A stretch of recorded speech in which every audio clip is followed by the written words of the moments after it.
ஐயா 2026 எலெக்ஷன் வருது. இந்த எலெக்ஷன் யார் வருவான்னு நினைக்கிறீங்க? திமுக கூட்டணி தான் வரும். திரும்பி அவங்களே வந்தா நல்லா இருக்கும்னு பாக்குறோம். டிஎம்கே வந்தா ஸ்டாலினி தான் வருவார். நம்மளுக்கு டிஎம்கே தாங்க வரும். அவங்க நல்ல நலத்திட்டங்கள் நல்ல சேவைகள்லாம் பண்ணியிருக்காங்க. சீமான் வந்தால் ஒரு மாற்றத்தை ஏற்படுத்தலாம். திராவிட முன்னேற்ற நான் பிஜேபி வந்து தமிழ்நாடு மக்களுக்கு அவ்வளோ பரிச்சயமாக பிடிக்கும் இல்லை. ஏடிஎம்கே வந்து அது கூட கூட்டணி சார்ந்ததுனால ஓட்டு அந்த அதிமுக ஓட்டே கொஞ்சம் தெரியும். ஆனால் 2026 எலெக்ஷன் வருது, யார் வருவாங்கன்னு நினைக்கிறீங்க? தான் போடுவோம். திமுக கூட்டணி தாங்க வரும், தவிர வேற எந்த கூட்டணியும் வராது. முஸ்லீம் ஓட்டு எல்லாமே அவருக்கு தான் வரும். மாற்று அரசியல் வந்தா சந்தோஷமா இருக்கும். மாற்று அரசியல்னா இப்போதைக்கு விஜய் ஒருத்தர் தான் புதுசாக கட்சி திறந்திருக்காரு, அவர் வந்தால் நல்லா இருக்கும்னு நினைக்கிறீங்களா? விஜய் அரசியலால ஒன்றும் மாற்றம் இல்லை. விஜய் வந்து உடனே ஆட்சி பிடிக்கலாம் முடியாது. சும்மா ஒரு பிம்பம் மாதிரி தெரியுது. அது இந்த எலெக்ஷனுக்கு அப்புறம் தெரியும் அவர் நிலைச்சு நிற்பாரா இல்லை நிற்க மாட்டாரா.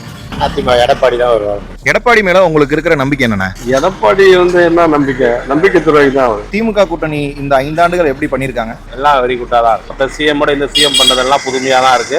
இங்கே தமிழ்நாட்டில் 5 வருஷமா அவங்க ஆட்சி பண்ணிருக்காங்க. எந்த குறையும் சொல்றதுக்கெல்லாம் ஒன்றும் இல்லை. ரோடு வசதி பண்ணிருக்காங்க, மேம்பாலம், நகர்ப்புறங்கள்லாம் மேம்பாலம், ரோடு வசதி, காலை உணவு திட்டம், பசங்களுக்கு வந்து நான் முதல்வன் திட்டம், அந்த மாதிரி அந்த மெடிக்கல்லாம் ரொம்ப நிறைய ஹாஸ்பிட்டல் கட்டிருக்காங்க. அந்த மாதிரி எல்லா விஷயத்திலுமே ஒன்றும் குறை சொல்கிற மாதிரி பொதுவாக சொல்கிறவங்க வேணால் சொல்லலாம் குறை. ஆனால் அவங்க மனசாட்சி நினச்சி பார்த்து சொல்லுங்க. பெண்களுக்காக நிறைய பண்ணியிருக்காங்க, படிக்கிற பசங்களுக்காக நிறைய பண்ணியிருக்காங்க. நான் முதல்வன் திட்டம், மகளிர் தொகை, இதெல்லாமே நிறைய பண்ணிட்டு இருக்காங்க இல்லையா. எந்த பிரச்சனையும் கிடையாது, எல்லாமே நல்ல திட்டம். பெண்களுக்கு நல்ல பாதுகாப்பு இருக்கு. பெண்களுக்கு முக்கியத்துவம் கொடுத்துருக்காங்க, முன்னுரிமை கொடுத்துருக்காங்க. எல்லாத்துக்கும் போகிறதுக்கு வர்றதுக்கு எல்லாருக்குமே. பஸ்ல போவேன், ஃப்ரீ தான். வெளியில் போனால் அந்த ரோடு வசதி, பார்க் வசதி, ஹாஸ்பிட்டல் வசதி, நான் முதல்வன் திட்டம், அப்புறம் வந்து படிக்கிற பசங்களுக்கு கல்வி உதவி தொகை, மகளிர் உரிமை தொகை, வயசானவங்களை வீடு தேடி ரேஷன் பொருள் கொடுக்குறது, இப்படின்னா சொல்லிக்கிட்டே போகலாம். நிறையா மாதம் 1000 ரூபாய் பெண்களுக்காக உதவி பண்ணாங்க. அப்புறம் இந்த எலெக்ஷனுக்காக வருதுன்னு சொல்லிட்டு அது முன்கூட்டியே எங்களுக்கு 1000 ரூபாய் போட்டாங்க. இது வந்து டிஎம்கே வந்து எல்லாமே மக்களுக்காக, எல்லாருமே எல்லா மக்களுக்கும் எல்லா சமுதாயத்துக்கும் ஏற்ற ஒரே நிர்வாகம் டிஎம்கே தான். அதுதான் வரும்.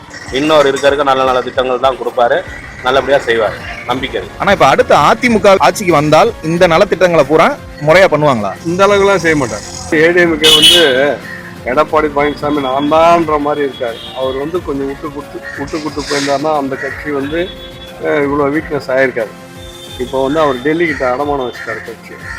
டெல்லி வந்து இவங்களை வச்சு உள்ளே வந்து இவரே தூக்கிட போகிறாங்க கட்சியிலேருந்து. அந்த மாதிரி விஷயம்லாம் நடக்க போகுது. அப்போ உங்களுடைய ஓட்டு திமுக தான். எங்களுடைய ஓட்டு திமுக தான். 2026 டிஎம்கே டிஎம்கே தான் பரம்பரையாக அவங்க